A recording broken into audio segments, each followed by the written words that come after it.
اب آپ پوچھیں گے کہ پورا مسلمان بننے کا مطلب کیا ہے؟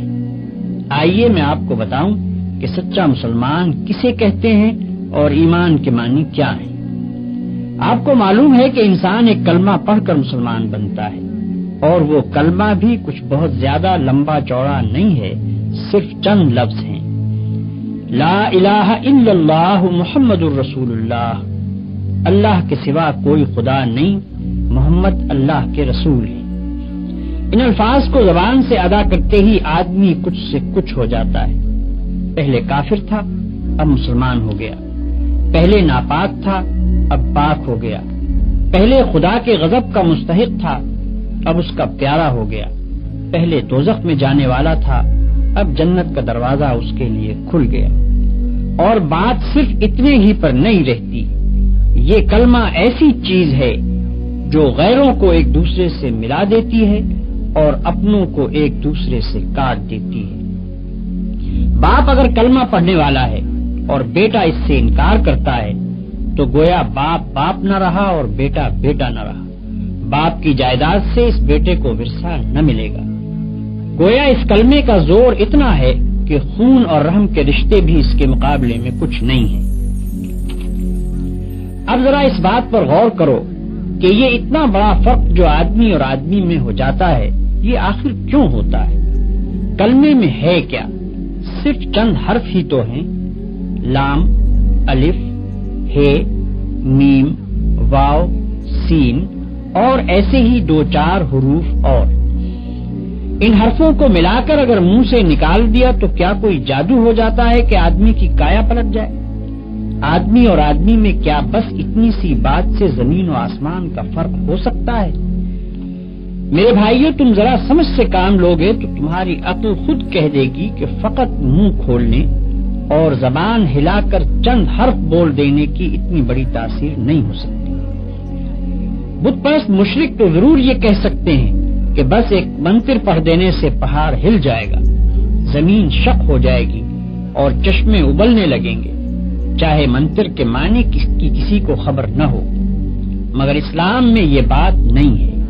یہاں اصل چیز معنی ہے۔ الفاظ کی تاثیر معنوں سے ہے۔ معنی اگر نہ ہو اور وہ دل میں نہ اتریں اور ان کے زور سے تمہارے خیالات، تمہارے اخلاق اور تمہارے اعمال نہ بدلیں تو نرے الفاظ بول دینے سے کچھ بھی اثر نہ ہوگا۔ اس بات کو میں ایک موٹی سی مثال سے تمہیں سمجھاؤں۔ فرض کرو تمہیں سردی لگتی ہے، اگر تم زبان سے روئی لحاف پکارنا شروع کر دو تو سردی لگنی بند نہ ہوگی، چاہے تم رات بھر میں 1,00,000 تسبیحیں روئی لحاف کی پڑھ ڈالو۔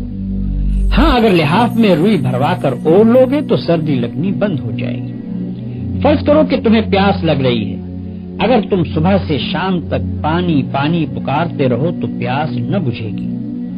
ہاں، پانی کا ایک گھونٹ لے کر پی لوگے تو کلیجے کی ساری آگ فوراً ٹھنڈی ہو جائے گی۔ بس یہی حال کلمہ طیبہ کا بھی ہے۔ فقط 6-7 لفظ بول دینے سے اتنا بڑا فرق نہیں ہوتا کہ آدمی کافر سے مسلمان ہو جائے، ناپاک سے پاک ہو جائے، مردود سے محبوب بن جائے، دوزخی سے جنتی بن جائے۔ یہ فرق صرف اس طرح ہوگا کہ پہلے ان الفاظ کا مطلب سمجھو اور وہ مطلب تمہارے دل میں اتر جائے۔ پھر تمہیں اچھی طرح یہ احساس ہو کہ تم اپنے خدا کے سامنے اور ساری دنیا کے سامنے کتنی بڑی بات کا اقرار کر رہے ہو، اور اس اقرار سے تمہارے اوپر کتنی بڑی ذمہ داری آ گئی ہے۔ پھر یہ سمجھتے ہوئے جب تم نے اقرار کر لیا تو اس کے بعد تمہارے خیالات پر اور تمہاری ساری زندگی پر اس کلمے کا قبضہ ہو جانا چاہیے۔ پھر تم کو اپنے دل و دماغ میں کسی ایسی بات کو جگہ نہ دینی چاہیے جو اس کلمے کے خلاف ہو۔ پھر تم کو ہمیشہ کے لیے بالکل فیصلہ کر لینا چاہیے کہ جو بات اس کلمے کے خلاف ہے وہ جھوٹی ہے اور یہ کلمہ سچا ہے۔ اس کلمے کا اقرار کرنے کے بعد تم کافروں کی طرح آزاد نہیں رہے کہ جو چاہو کرو، بلکہ اب تم پابند ہو اس بات کے کہ یہ کلمہ جو کہے اس کو کرنا پڑے گا اور جس سے وہ منع کرے اس کو چھوڑنا پڑے گا۔ اس طرح کلمہ پڑھنے سے آدمی مسلمان ہوتا ہے، اور اس طرح کلمہ پڑھنے کی وجہ سے آدمی اور آدمی میں اتنا بڑا فرق ہوتا ہے جس کا ذکر میں نے ابھی تم سے کیا۔ آؤ اب میں تمہیں بتاؤں کہ کلمے کا مطلب کیا ہے۔ کلمے کے معنی یہ ہیں کہ اللہ کے سوا کوئی اور خدا نہیں ہے اور حضرت محمد صلی اللہ علیہ وسلم اللہ کے رسول ہیں۔ کلمے میں الہ کا جو لفظ آیا ہے اس کے معنی خدا کے ہیں۔ خدا اس کو کہتے ہیں جو مالک ہو، حاکم ہو، خالق ہو، پالنے اور پوسنے والا ہو، دعاؤں کا سننے اور قبول کرنے والا ہو اور اس کا مستحق ہو کہ اس کی عبادت کی جائے۔ اب جو تم نے لا الہ الا اللہ کہا تو اس کے معنی یہ ہوئے کہ اول تو تم نے یہ اقرار کیا کہ یہ دنیا نہ تو بے خدا کے بنی ہے اور نہ ایسا ہی ہے کہ اس کے بہت سے خدا ہوں، بلکہ دراصل اس کا خدا ہے اور وہ خدا ایک ہی ہے اور اس ایک ذات کے سوا خدائی کسی کی نہیں ہے۔ دوسری بات جس کا تم نے کلمہ پڑھتے ہی اقرار کیا وہ یہ ہے کہ وہی ایک خدا تمہارے اور سارے جہان کا مالک ہے۔ تم اور تمہاری ہر چیز اور دنیا کی ہر شے اس کی ہے۔ خالق وہ ہے، رازق وہ ہے، موت اور زندگی اس کی طرف سے ہے، مصیبت اور راحت بھی اسی کی طرف سے ہے۔ جو کچھ کسی کو ملتا ہے اس کو دینے والا حقیقت میں وہ ہے اور جو کچھ کسی سے چھینا جاتا ہے اس کا چھیننے والا بھی حقیقت میں وہی ہے۔ ڈرنا چاہیے تو اس سے، مانگنا چاہیے تو اس سے، سر جھکانا چاہیے تو اس کے سامنے، عبادت اور بندگی کی جائے تو اس کی، اس کے سوا ہم کسی کے غلام اور بندے نہیں اور اس کے سوا کوئی ہمارا آقا اور حاکم نہیں۔ ہمارا اصلی فرض یہ ہے کہ اسی کا حکم مانیں اور اسی کے قانون کی پیروی کریں۔ یہ عہد و پیمان ہے جو لا الہ الا اللہ پڑھتے ہی تم اپنے خدا سے کرتے ہو اور ساری دنیا کو گواہ بنا کر کرتے ہو۔